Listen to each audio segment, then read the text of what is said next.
இந்த வருஷம் மழைக்காலம் தொடங்கின உடனே நம்ம அக்டோபர் 18க்கு முன்னாடி 16ஆம் தேதியிலிருந்து பருவமழை தமிழ்நாடு முழுவதும் பெய்ய தொடங்கி இருக்கிறது. ஒரு பக்கம் சிறப்பாக மழை பொழிவது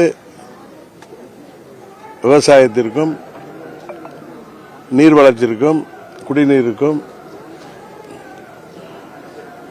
மிகவும்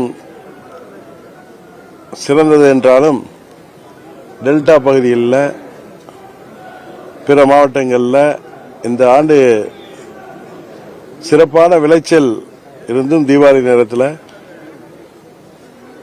நெல்லெல்லாம் மழையில் வெள்ளத்தில் சேதமடைந்திருக்கு. விவசாயிகளுக்கு பெரிய துயரத்தை கொடுத்திருக்கு. தமிழக அரசாங்கம் விவசாயிகளின் இந்த நிலையை உணர்ந்து அவர்களுக்கு உரிய இழப்பீடு தர வேண்டும். விளைந்த